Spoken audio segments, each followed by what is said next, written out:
Hey, Dad's Vintage Garage. It's John checking in. Brady's in the house too. He's helping. Anyway, Dad's Vintage Garage. I know most of my content is resale related, dumpster diving, whatever, day in the life of a dad of three, husband. Don't know if some of y'all know, I used to have a handyman business. And when I had my heart valve replacement, I had to basically calm down with the ladder work and all that. So got into reselling. Well, long story short, we bought our house. The linoleum had issues the day we bought it. We've been in this house for 12 years, and the honeydew list has finally come due. So anyway, we decided, got a couple quotes, and my frustration, one, I'm coming into the quote process with a little bit of knowledge, and two, and I only got two quotes. I didn't get any more than that. The frustrating part is a person would come out very nice, would measure, then it would get sent off to a quoting facility, and then you'd go back to either the box store or the flooring company, and there were three different people in the quoting process. And first thing I'd ask them was, hey, have you ever installed this product?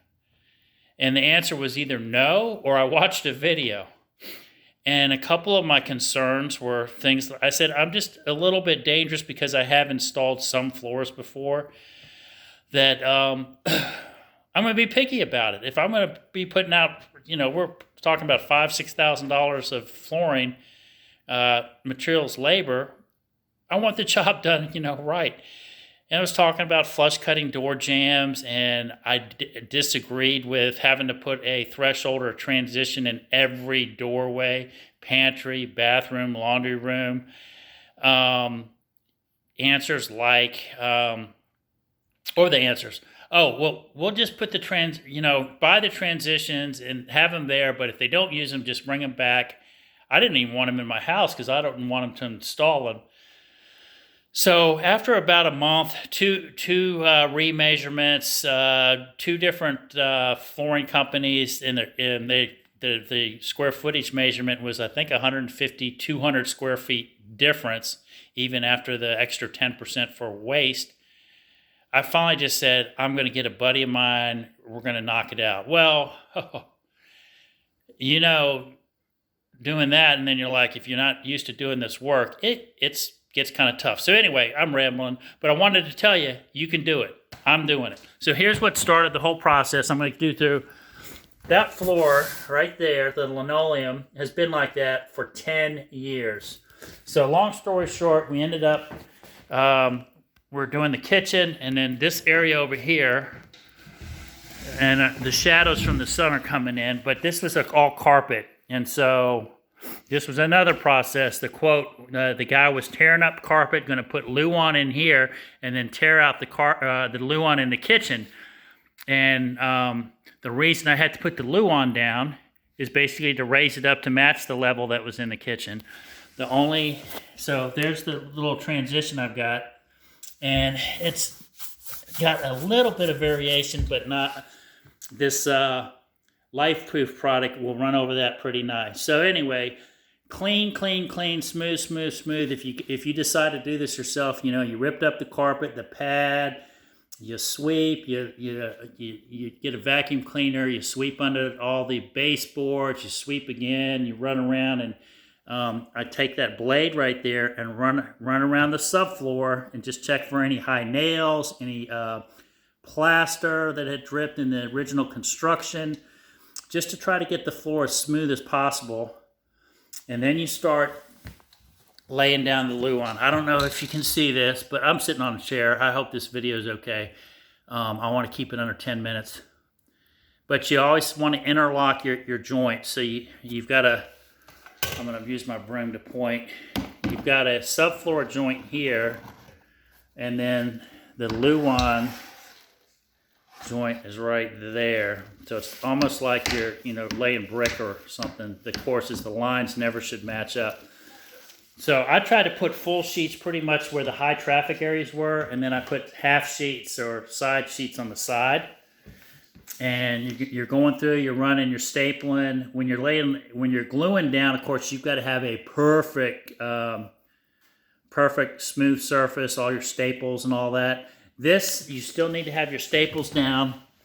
And the way you figure that out is I've stapled it as you take this blade and you just rub it along. And anywhere you hear a click or a snap, you know you've got to hit it with the hammer. And this isn't rocket science with this LifeProof product because you're just kind of floating the floor over this subfloor. So I'm undercutting the door jambs. I'm going to float it, leave 1/4 inch on the edges.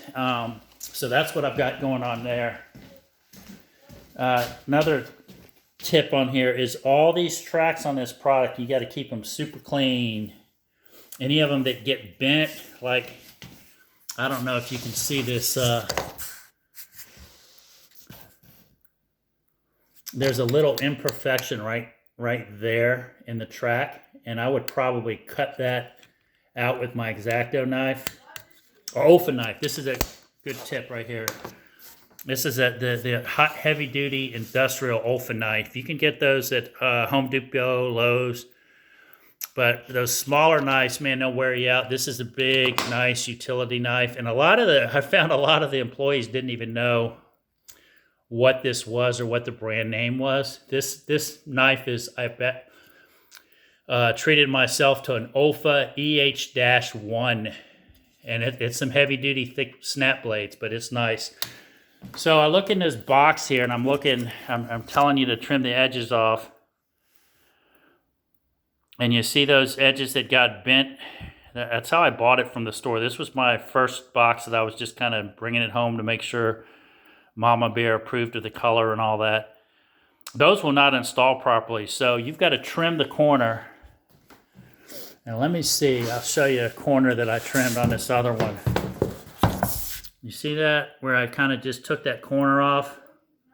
And that kind of cleaned up the corner. So you got to watch that. Make sure all your tracks are clean and snap. If it doesn't snap down right, you got something going in the track. So clean, clean, clean, sweep, double sweep. You can get your kids involved in helping you do this. Another thing is I get older, I'm not enjoying working on my hands and knees as much. So my kitchen table, which we're replacing, I'm using it as kind of my workbench to cut when I'm cutting out like the register holes and all that.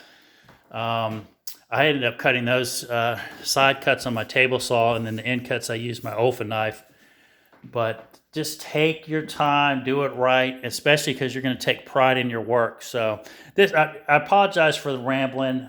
Thank you for letting me vent. I might do another process video, update video, but I just wanted to give you a couple, maybe some tips. Have a buddy come over and help you hang out. But clean, I can't stress enough, sweep, sweep, sweep. Get up all you think you got it clean, sweep again, double check, use maybe 2 different types of brooms and all that. But again, I have not heard anything but good things for this LifeProof product. 100% LifeProof, 0% worries. This is purchased at Home Depot. I have no complaints with the service from Home Depot on buying the product. The quoting process was a little bit frustrating for me because I kind of had, I guess, with my handyman background. So thanks again, but they have been willing to help, and then I just became a grumpy old man and decided I was going to do it myself. So thank you all for watching the video, and hopefully there's some beneficial content. And if you like what you hear, if you want to learn more about maybe my part-time resale business, dumpster dive videos, just general family life stuff, oddball, travel, whatever, subscribe and comment, and then we can put some stuff up you guys like to see. So thanks again for watching.